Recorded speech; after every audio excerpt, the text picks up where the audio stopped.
Hello, my name is David Plylar, and I'm a producer with Concerts from the Library of Congress.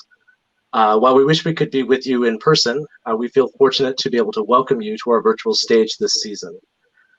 Today, I have the great pleasure of speaking with members of the Borromeo String Quartet, one of the world's great chamber ensembles. With me are Nicholas Kitchen, Christopher Tong, Mai Motobuchi, and Yi-sun Kim. Welcome. Thank you. Thanks for having us. Thank you. The Borromeo Quartet is performing as part of our Rehearing Beethoven Festival in celebration of the 250th anniversary of Beethoven's birth. As part of this festival, we are presenting all 9 Beethoven symphonies in a variety of transcriptions for various forces, among other works.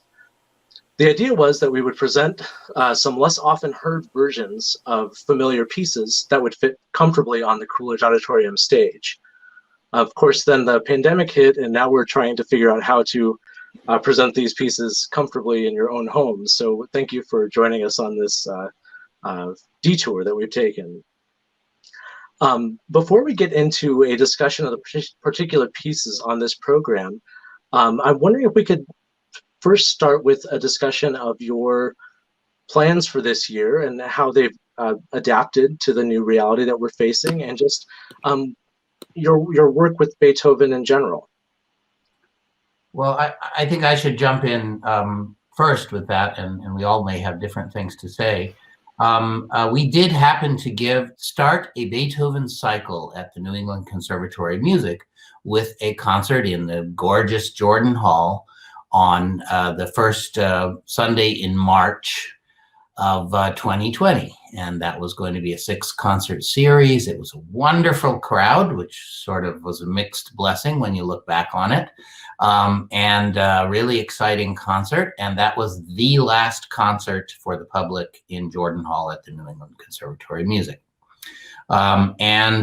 We have certain challenges, as almost everybody has certain things that they may have vulnerabilities to part of the virus or not, and we had certain challenges we had to figure out. So we a little bit got shut down for a while, and certainly the concerts were canceled that were coming up in the weeks after that.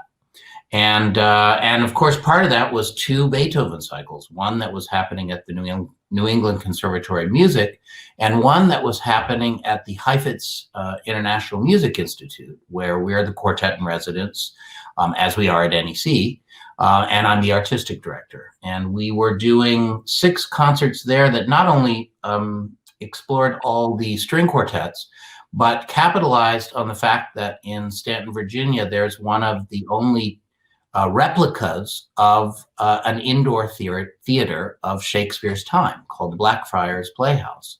And the American Shakespeare Center operates there, and we perform concerts there. And all of our Beethoven concerts were going to be there, which meant that we could explore with people a very unfamiliar part of Beethoven's sort of crazy enthusiasm for Shakespeare.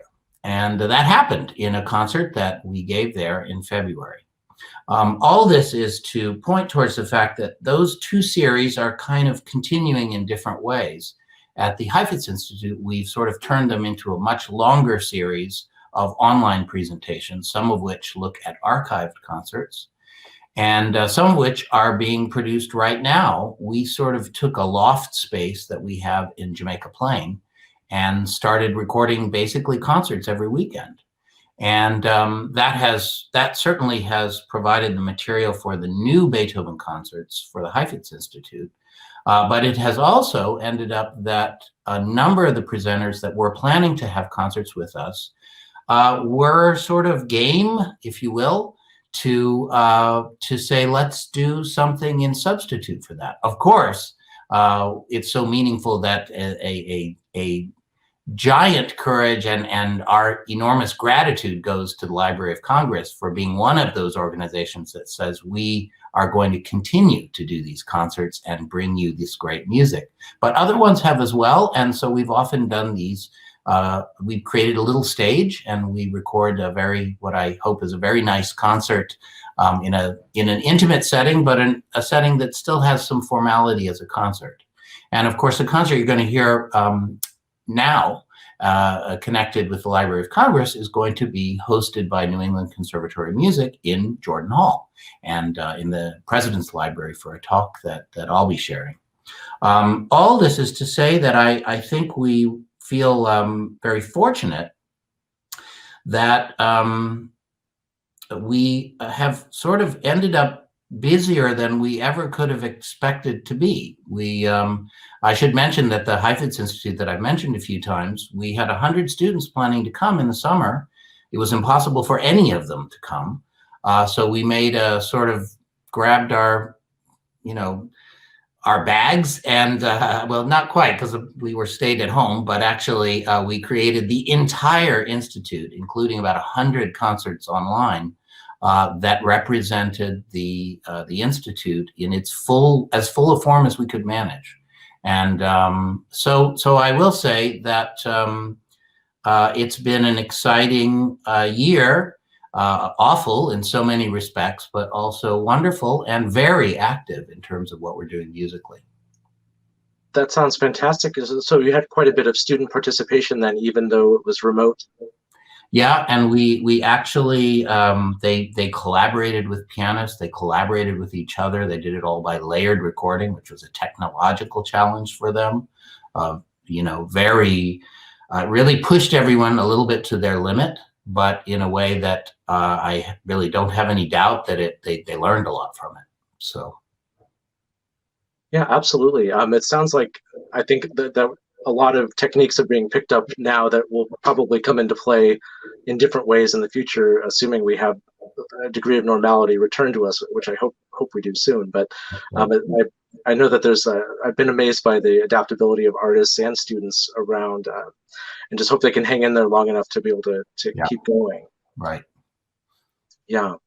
One thing that the Library of Congress is, of course, extremely interested in being a library and a kind of repository of a lot of, not only just printed materials about music, but also actual manuscript materials and primary sources. We love to kind of share that material with the public, and that's one of our missions, is to make that material available to anybody who wants to access it. We have certain technological limitations. We have somewhere in the realm of 25, 26 million print items or paper items in our collection, so not many of them are digitized and not all are cataloged, we do have a number of our what we call our treasures that have been that are in the public domain that have been digitized, and so among those treasures are some of our Beethoven materials. And but I know that you in particular have your quartet has a kind of a unique relationship to the use of these primary sources, not just Beethoven but others as well. And so I'm wondering if you could maybe speak a bit about that and your experiences with that.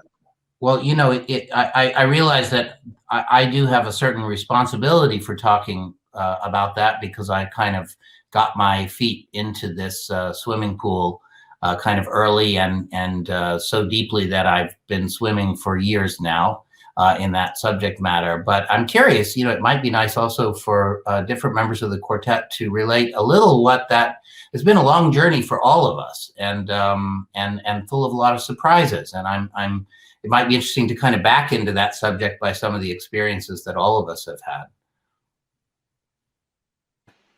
Sure.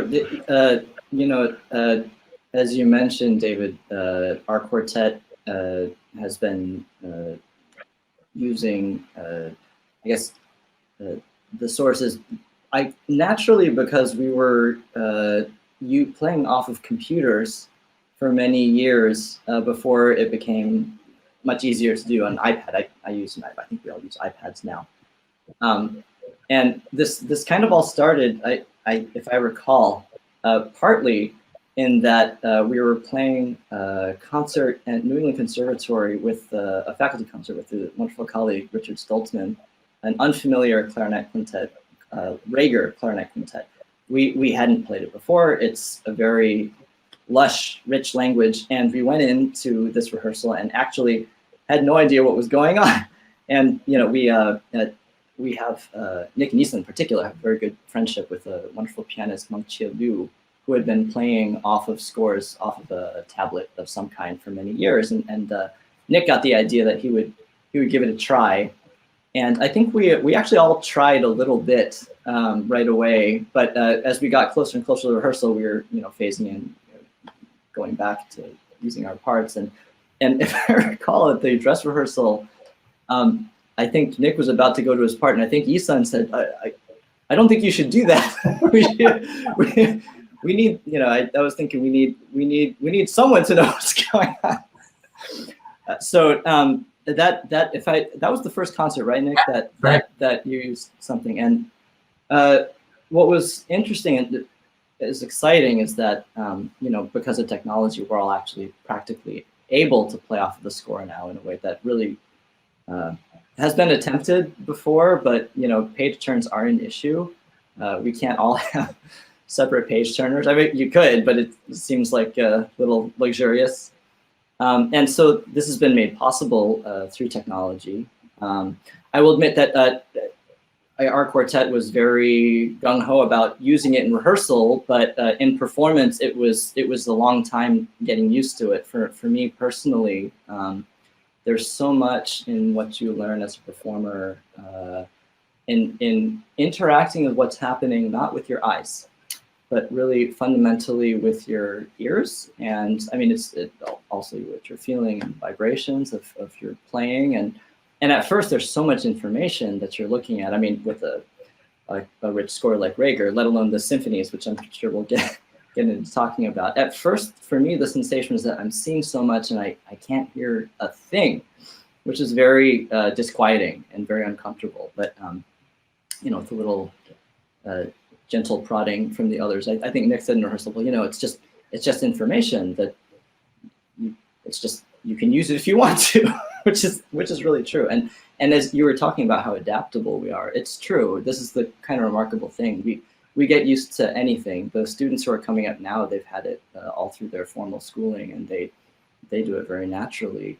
It's taken us it took us a little while, but now I find when I go back to paper music, sometimes I tap my foot to turn the page, and it's just your brain rewires itself in that way. Well, it strikes me that there are a couple of aspects to this that people who are maybe don't play in a string quartet themselves may not be realizing. That is that often you're just playing off of a single part. So you're talking about an experience where you're taking this much greater amount of information, and that you're seeing all the parts at once, and also on occasion in the hand of the composer. So that's that has different implications with respect to legibility and the types of how much you have to gain. I would imagine one would have to gain a certain degree of familiarity and experience with that particular written language as well, literally written language, and that those are kind of two separate things, but also extremely kind of important. The pianist in a piano trio always gets to have all the string parts there too, and likewise in some larger ensembles. But oftentimes, other players don't get that benefit. So maybe you could say a few things about that, or whatever you'd like. Yes.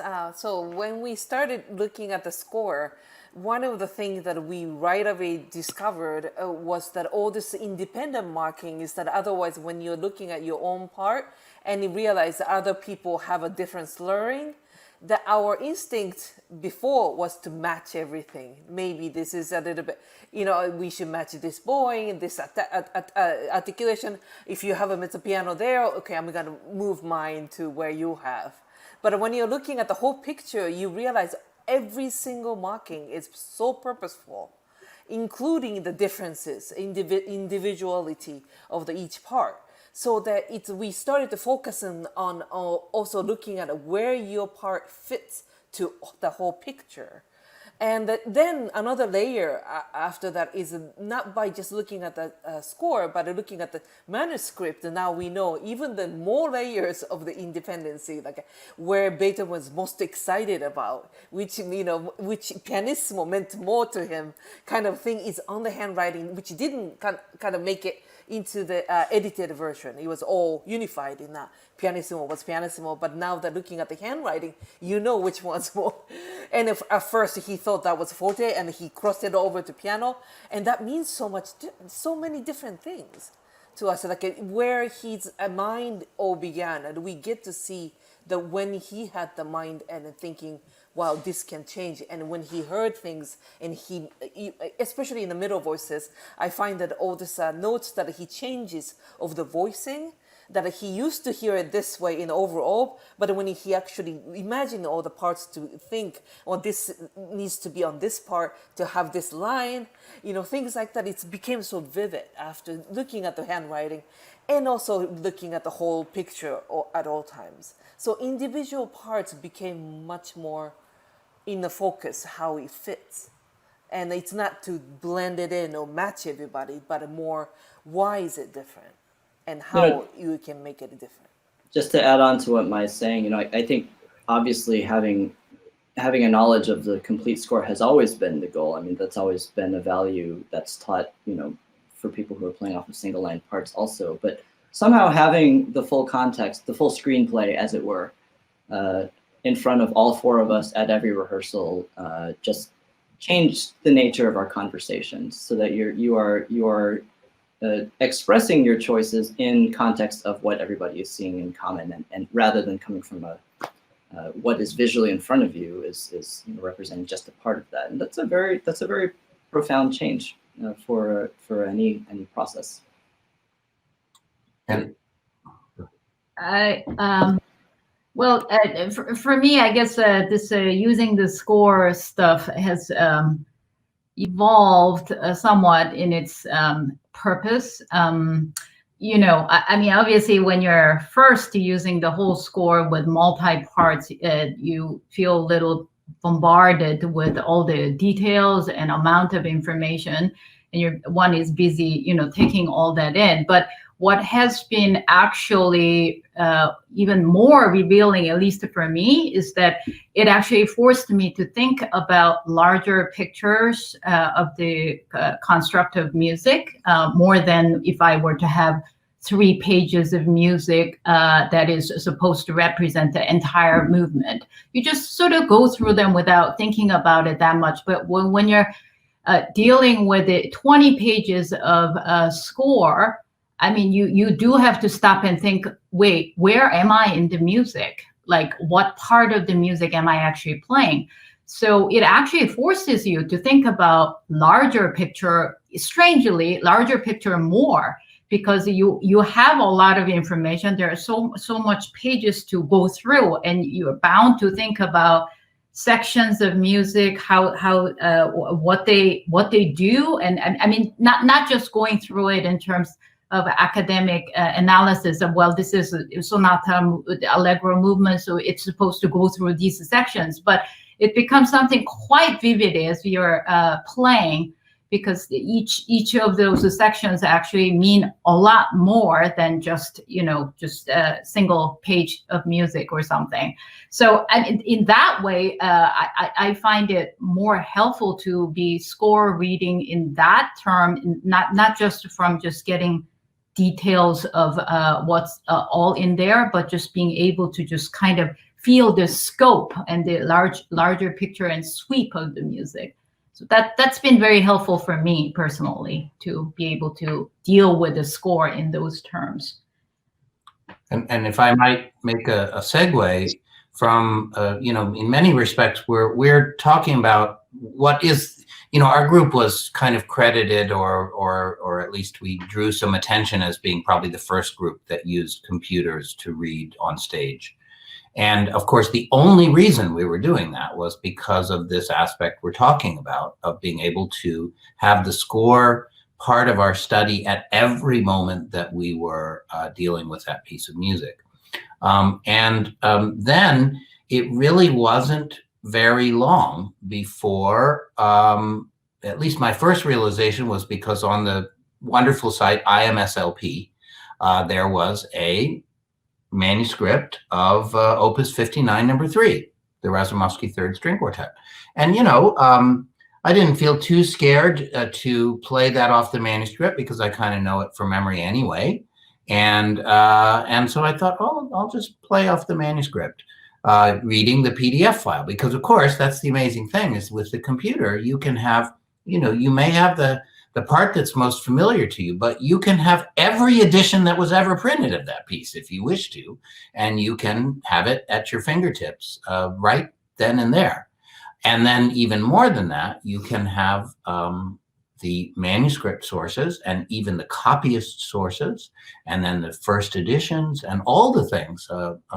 It takes a little work, but you can actually often pursue all of the things that are used to build up the version of the piece that editors have built up over the years. I have a question on that front, and this is what we talk about the manuscript as if it's some sort of monolithic thing, but it's really a stage in a process, and it's one of probably several manuscripts that were that are there and maybe not extant anymore. But is that maybe not necessarily just with the Beethoven, but is that something that comes into play too, where you have to just make some decisions about, well, which source are we going to use? We actually have multiple primary sources that are represent different stages, and oftentimes composers would make important changes post-publication. There's those types of things too. I mean, I know that's a giant question, but maybe as a quick aside, how do you handle that? I'd love to just mention that if people might it's a bit of a small area, but you might remember there's a striking moment in Opus 131 where the instrument's the end of the scherzo, and they've been playing all this virtuoso music, and all of a sudden, to end the movement, the whole group goes into ponticello, where we're playing right next to the bridge, and it's this very glassy, crazy kind of almost insect-like sound, and that anticipates the last chords of the piece.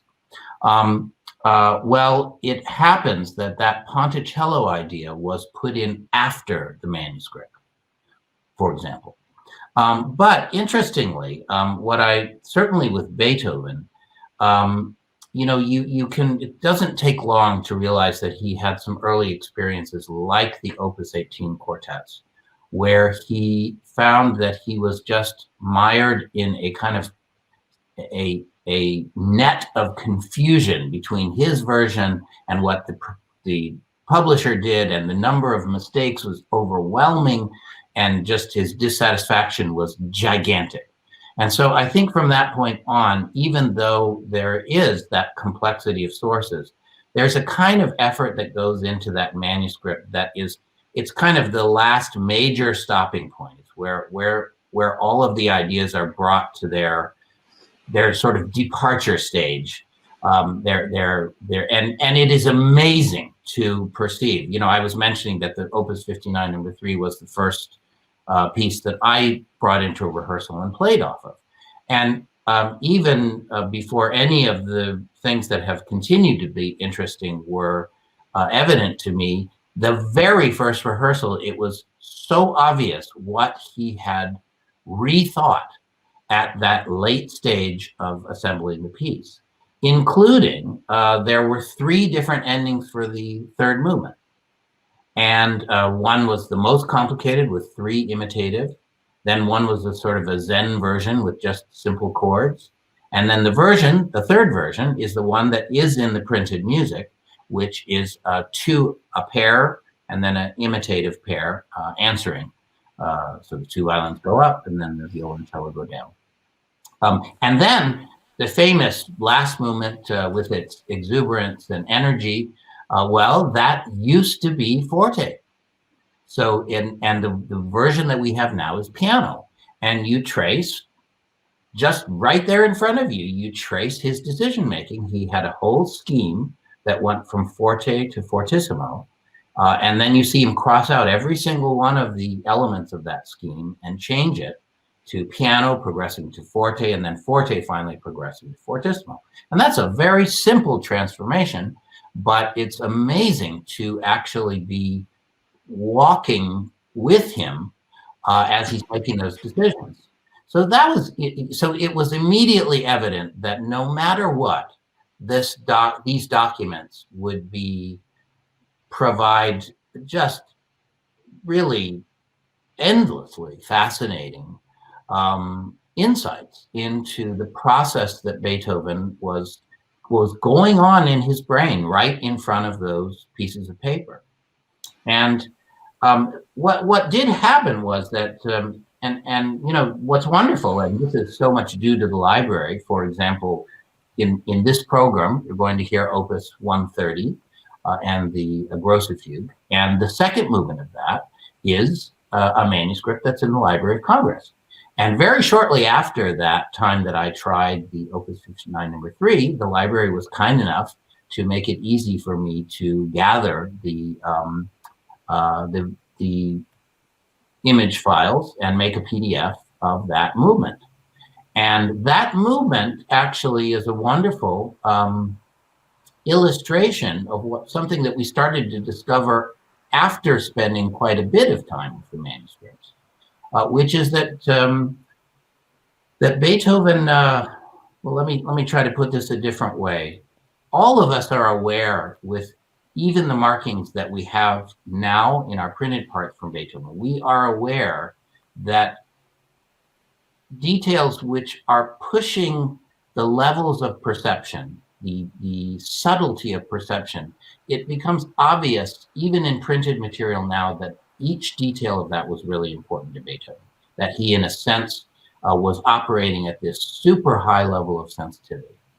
What did start to become clear is that the manuscripts actually show a much more elaborate reflection of that process of detailed imagining.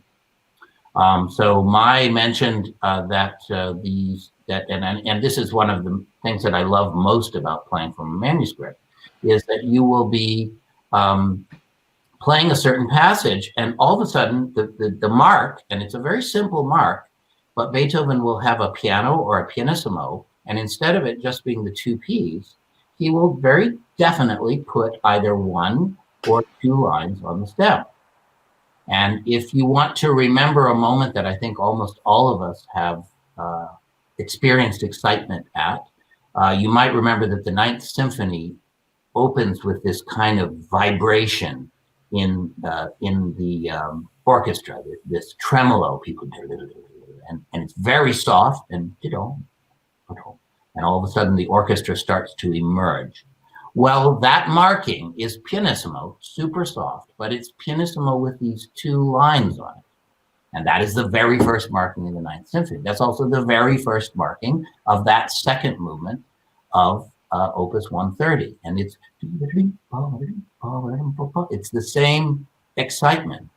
And in fact, what happens is, and what started to happen, I'm describing it after the fact, but this took a long time to notice these things, was that we started to realize that as opposed to Beethoven trying out a bunch of different things that might mean this or might mean that, what does seem to happen is that all the way from 1802 to 1827, he uses a established and unchanging set of marks to further refine the dynamics that he's using. And so basically the end result is that instead of about 9 dynamics, we end up with about 19 dynamics. And they include the lines that I just mentioned to you. When he wants to show us something about which forte is more energetic or more important, he will add letters. So if it's just a normal one, it's F. But if it's a little more important, a little more energetic, it's FO. If it's still a little more, it's FOR. If it's really a lot more, it's FORTE. And then similarly on the two extremes, fortissimo and pianissimo, he will take 2 letters from the end of those words, so pianissimo or fortissimo, and he takes that MO and he slides it over. And I can tell you that the moment where he puts that fortissimo are just amazing explosions in the music. And, you know, Yisun mentioned about reading from scores in general, but also reading from manuscripts, cueing us into larger architecture. Well, Beethoven is not, those FFMO markings are not placed carelessly. Take, for example, the Opus 127 String Quartet, 37-minute piece of music.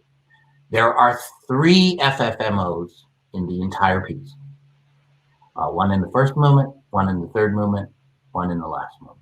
And they are at fantastic spots where and that's the first movement. And then the third movement is where you go, and then the fourth movement is even more fun because it might even have this connection to Shakespeare and be connected to Falstaff. But I promise I won't go into that right this moment. But it's where we go, and as you can kind of tell, it's an awful lot of fun to realize that Beethoven is pressing the button and say, no, this is it. This is the one. And by the way, the Opus 130, second movement, that's in the library. It also has an FFMO in it. And it is where the first violin does this kind of audacious scale in the middle. And the first time Beethoven marks that, actually, it doesn't have a dynamic, but he takes out this giant pen. You can see it from about a mile away. And he writes these 7 things with ledger lines on every single one. And it is pretty outrageous. But that's the first time it comes. The second time it comes, he's very civilized. He writes it with 8 VA, so it doesn't look that strange on the page, but there's this great big FFMO right on that spot. And so what we're getting at now, we're speaking briefly about a subject that's actually a huge subject, and I do hope that we've prepared a lecture that or a talk or an investigation that goes into this. And what I've tried to do in that is give you a kind of a feeling for the way these markings sort of map out the emotional experience that you undergo when you're listening to Opus 130 in the Grosse Fuge. And by the way, Beethoven does not waste FFMOs on the Grosse Fuge. It's already loud. He knows that he doesn't. There is one, and it's at a very special spot in the viola spot, but that's the only one. But he lavishes an enormous amount of attention on the soft dynamics of the Grosse Fuge. And in fact, there are these marvelous shadings in the soft music, differences between pianissimo 2 lines and PPMO, and it is just it will make it fantastic. Just to jump in, as you can tell, I love Nick can't help but get so animated in his singing about this because it triggers something which we all feel so vividly in what we love about music. And just circling back to your initial question there, David, we belong to an age which is good in that we are very faithfully, I think, trying to figure out and trying to be faithful to a composer's intentions, to try to figure out really what a composer meant by a marking or what a composer means. And we are in our ethos, it seems that we hold this as the highest aim, even beyond maybe just what my personality has. Of course, it's going to be seen through the lens of our personalities and our perspectives. But what is exciting about this level of information is that it's an invitation into that. And just you're saying, if there's discrepancy, what do you do? Well, of course, if there's a discrepancy with other editions, that's something you have to think about in context. But frankly, you have to think about that with every marking. There's an idea that the score is the piece. The score is not the piece. The score is the closest indication that someone is leaving behind so that something can happen.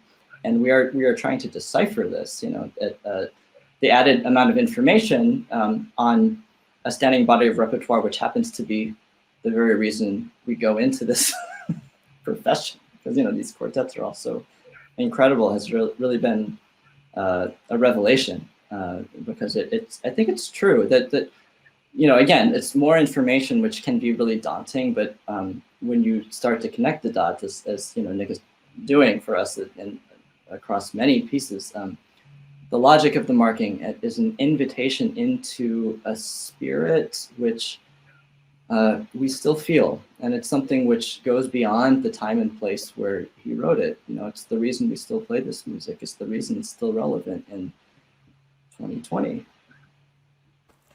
There's one thing that, sorry, to add there was one thing that I think all of the violists who play the Bartók Fifth Quartet has gone through this, like, what the heck does he mean by this, thing that it's at the second page of the score, and the viola gets this very quick 30 seconds note, almost like a grace note but he marks this whole character going like this. So that we're always like, does he want a staccato? Does he want it? But it's all slurred.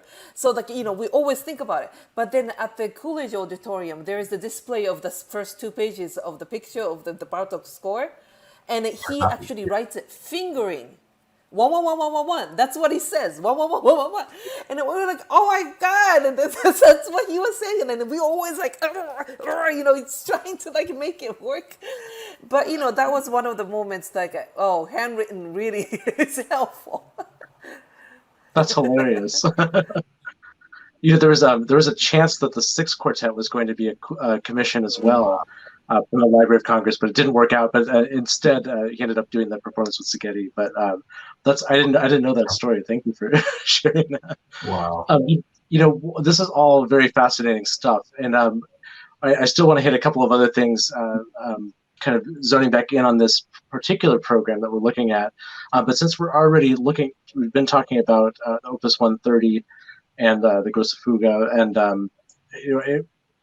what is this particular piece? I mean, I'll just be honest, it's one of my favorite of the quartets, and it's you're doing the fugue in place of the replacement finale, which is something that people often do. Maybe you could just tell me a bit briefly about what your relationship is to this particular piece. It has so many movements that are just kind of like the kind of gold standard of Beethoven quartet, writing. So each one is so unique. But yeah, I just maybe briefly I'll say a couple things. So we've of course done the piece with both ending movements, and for me, I guess I just think of first movement of this piece and the Grosse Fuge as bookends, and they answer each other.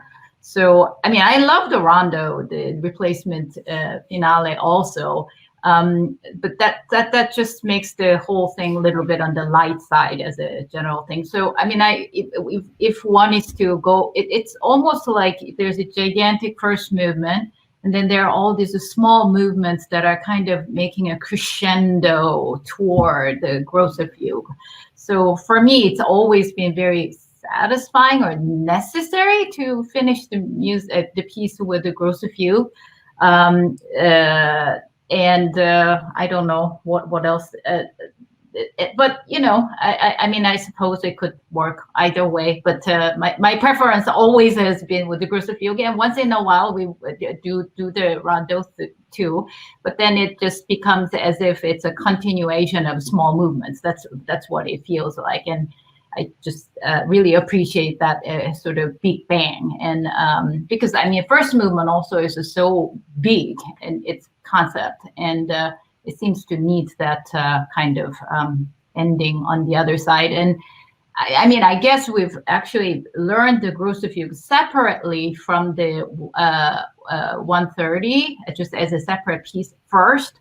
So it's had always kind of its own presence in our quartet repertoire. And of course, when you first learn it, it's just sort of like you can't really, it's very hard to really try to figure out how to play it or how to hear it. I guess that's the problem. I mean, once you figure out how to hear a piece of music, you can figure out how to play it, I suppose. But I just remember feeling very disoriented, and yet just being incredibly excited about something about it that just like wouldn't let go. I mean, it's just like a wild, crazy thing that's happening in front of you, and it's just kind of over the top, but you just can't like stop it from it. Just kind of a piece of music that just grabs you by the throat and you just doesn't let go until the very last moment. And even though there's larger sections of music that's just kind of tires out the ears in certain sense because it's just so loud and complex. I think that is the whole point of, holding that kind of tension in the music that could be all reversed and contrasted soon after. And when that happens, you just, the amount of sense of relief is hard to, almost hard to explain. It's really a physical sensation. It's not intellectual exercise. I think it's one of the most physical pieces to listen to, not just to play. And that's always been my sensation. I love playing it too, but also listening to it, I'm just amazed at what kind of sort of physical reaction I get from listening to the music, that particular piece. This maybe acts as a good segue with respect to Beethoven's alternative thoughts and ways of approaching the same type of core music. And in this case, there's a four-hands version that was made of the Grosse Fuge, and he made numerous things like the piano version of the violin concerto and other types of things that maybe are kind of more intriguing to us than played today. But he had a sort of a unique, but not not impractical relationship to the notion of adaptation. There's certainly plenty of times where he did not like it when people did unauthorized adaptations of his music, and he went after publishers as best he could to try to get them to stop doing that, or to at least acknowledge that they should at least say that it wasn't his work, his hatchet job to the whatever the original work was. But there is this tradition, especially at the time of in Beethoven's time, of trying to make this music a bit more accessible to people in terms of just not having as many concerts with large orchestras. And so we get into the world of chamber versions of Beethoven symphonies. And it's kind of a fascinating one, and it's been one that I've been exploring a bit, but I feel like I've only hit the tip of the iceberg. And there's all the there's, in addition to all the solo piano versions by Liszt, the four-hands versions by Czerny, Hummel, the flute quartet versions by Hummel, all these different, the harmony music versions for winds by various different composers. One of the things that we're excited about with your performance is that you're helping to fill out our presentation of the symphonies, and in particular the Eighth Symphony, but also the slow movement of the Seventh, with versions for string quintet. And so in particular, the full Eighth Symphony, and then that one movement of the Seventh. So I'm wondering if you could say a bit about how you came into contact with these pieces, and then just my follow-up question to that is going to be how you managed the issues of balance and things like that come into play. It's one thing when you have a piece that nobody knows, and so you're presenting it to them for the first time in this kind of different instantiation. It's another when very well exactly what's going on in the full orchestra, or with but you have to make an adaptation to an accommodation of sorts, with a creative accommodation with limited means. And so I'd be curious about all these different aspects. Well, I should just jump in first, and we all may have interesting things to add about the sort of voyage of moving through this music. But one of the things I just share you shared some of these perspectives, David, in the way you were framing this question. But there were so many interesting approaches during this, late part of the 1700s, beginning of the 1800s. That involved the transcribing or the translating of music into resources that people had available.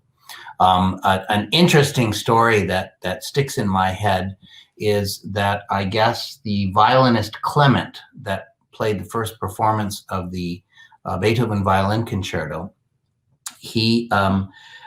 we hear some interesting anecdotes about him which make us kind of question a little what he was like. But if you want an evidence of the kind of musician he was, Haydn approved a version that Clement had made of the Creation for basically reduced to piano, and he had done it based for memory. Now, and so these are people who, you know, Mozart transcribing the different things, you know, that were the mysteries in the Vatican and whatever. I mean, there's a lot of things that people were doing, using their skills to provide what was necessary, or what, not what was necessary, but what could work in a certain setting. And the one that I also really think is very interesting to bring in here is Prince Galitzin, because Prince Galitzin, of course, really, well, he commissioned the late string quartets. He commissioned the work that we're sharing with you now, Opus 130 and the Grosse Fugue. He did that through Schuppanzig, and he also was one of the only people that really got behind the Missa Solemnis to make it happen. So this is a person that devoted himself to Beethoven in just a way that was really extraordinary. And one of the things that Galitzin did in his own cello playing was that he made arrangements of Beethoven's piano sonatas that he could play in string quartet. And so I have not seen any of these. Given all that I just said, I suspect even if Beethoven didn't like them at all, he would at least appreciate that a marvelous person had done them, who had done a lot of great things in other ways. But maybe they're wonderful. I mean, it would be wonderful. I'd love to find them. But certainly where this comes around is because of that work with Beethoven manuscripts. You know, I found it very surprising to discover a whole set of markings that basically no one had been paying attention to, or that they had considered expendable somehow, or that they wanted to expend from editions. And I, you know, sought the advice of people like Lewis Lockwood and Jeremy Yudkin from the Beethoven Center for Beethoven Studies in Boston. And they have been just marvelous. As great scholars, they're naturally, you know, truly skeptical of whether, in fact, you know, what should be made of this. But that has started this amazing multi-year conversation where we've gone more and more deeply into the subject that I'm bringing up. And by the way, what I can say for you, to anyone listening, is go to IMSLP, go to the library site, download these manuscripts. You will see the marks that I'm talking about. You will see them right away. There is no question that they are there. And people can argue until, you know, till their dying days about what they think this means or this doesn't mean. But the question of whether they're there is not a question. And the question of whether they're in Beethoven's hand is also not a question. And the question of whether they're the same for 27 years, that's also not a question. So I say it's worth looking at them. Now, what this boils down to is Lewis Lockwood very, very wonderfully suggested to me and helped me arrange to spend a whole week studying at the Beethoven house in Bonn. And so I went there for a whole week, and I really got to know many of the scholars that are preparing the editions, the scholarly editions. And we just had a wonderful time. I particularly spent a whole afternoon with Jens Dufner, who was preparing the Archduke Trio, and he had the manuscript, and he also had the corrected copy, and he had a few additions that were primary to the piece. And we were comparing all four for every bar for about, I don't know, 5 or 6 hours. And interestingly, the marks that I'm pointing out in the manuscript had made it into the corrected copy, but with a few errors or a few omissions, but nonetheless, they're there. So anyway, marvelous trip. And Christina Siegert, who is directing a lot there at the Beethoven House, we had a session, we looked at a lot of these things, and she said, you know, you might be really interested to look at our collections of some of these transcriptions. And indeed brought out a very, very long list of different things. And I looked through trying to make some sense of what could be relevant in our world, and it boiled down to these two arrangements for viola quintet. And there are, of course, many others we'd love to look into too, but these two seemed very well focused, and they seem to have been, kind of accepted in their time and popular and well established at the moment that they were written. They are not by Beethoven, but they don't seem to have drawn his wrath. And so she gave me what they have, which is parts for this. And so I took them back, not quite sure what to do. And an opportunity arose connected to the Heifetz Institute, where we needed to do something special that was a kind of and that was the first occasion that I took the second and fourth movement of the Seventh Symphony. And actually we did it in a collaboration of faculty and students. Yisan and I were involved in that. And that was very promising, but it did involve a little bit of rearrangement of what had been done there. Just there were, certain things in that second movement where the counter melodies played together, and it seemed better to do it with two people instead of one person, and little changes, and I went ahead and made those. So it sort of became my own arrangement in some respects, but very much building on the one that had been shared with me. And then, of course, it came around to investigating the Eighth Symphony, and it also seemed to be a wonderful arrangement. But I also realized that actually getting very close to it, there would be a lot of ways to bring much more of what happens in the symphony itself into the arrangement this is a step, a further step from the exact arrangement that was shared with me at the Beethoven House. So I guess technically I have to kind of say it's my arrangement or my team work with this person from the past who I don't know. And, right. And then, of course, we've had these rehearsals in the last weeks, and we've been changing things and modifying things so they sound a little better this way, or we noticed that there was a bar missing, or actually two bars in the last moment by accident, and had to correct that. And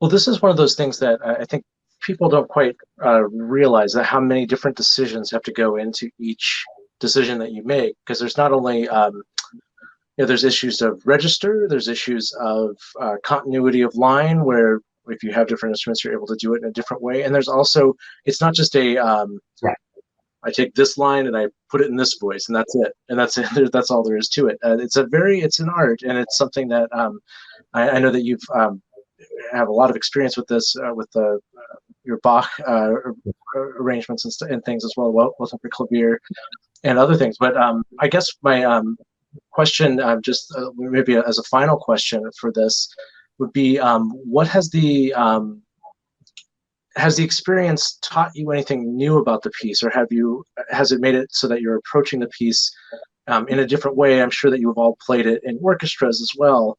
So it's just looking at the Eighth Symphony, for instance. But has there been kind of any a new way of thinking about it, or what would you have to say about just the? Let me say one thing, process? and then I've been talking for a while, and maybe others have experiences to share about the kind of process. The Seventh Symphony happens to have a particular spent a lot of time in my brain, because I did this slight adaptation of the arrangements from the Beethoven House for viola quintet, but the manuscript markings that I've sort of brought up happen to be used in perhaps their most spectacular form, or one of their most spectacular forms, in the Seventh and Eighth Symphony. So independently of this, I actually chose, I was talking with Hugh Wolf at the New England Conservatory of Music, and I said, well, listen, there are all these marks. We were looking at them together, sharing a score. I said, well, what would you think if I made an edition of this that showed all these marks? And he said, basically, I think you're out of your mind and you don't know what you're bringing up because you'll kill yourself. And he was absolutely right. But as you can see, what we decided to do was to go ahead and do that with the orchestra. And And so I had the deadline of September 10th for getting those parts to the orchestra office to be properly prepared for the orchestra. That was last year when orchestras were able to gather freely. And we did, almost exactly a year ago, a performance with the NEC Philharmonia using those parts, which reflect every bit of those manuscript markings. And I will tell you that besides those markings, by delving into the manuscript, I mean, I cannot even begin to tell you the details of voicing and stemming.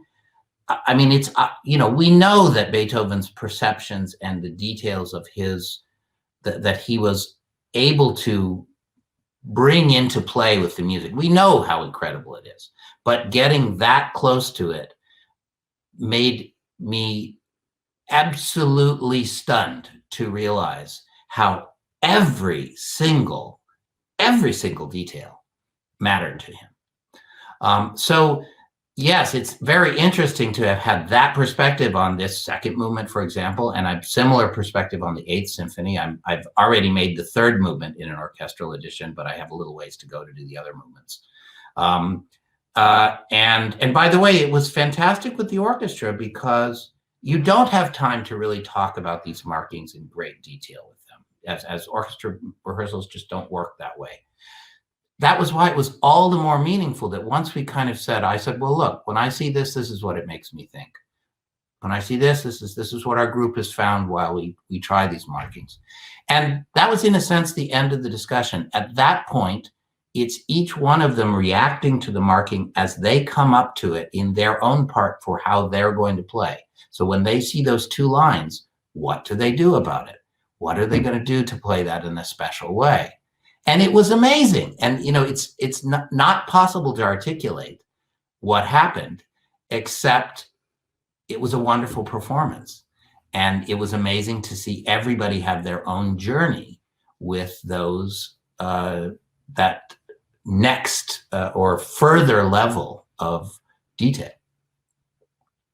And that all gets back to the transcriptions. But yes, I would say, it's wonderful to span. And as I said, I just made the orchestral edition for the third movement of the Eighth Symphony. And then here we are playing it.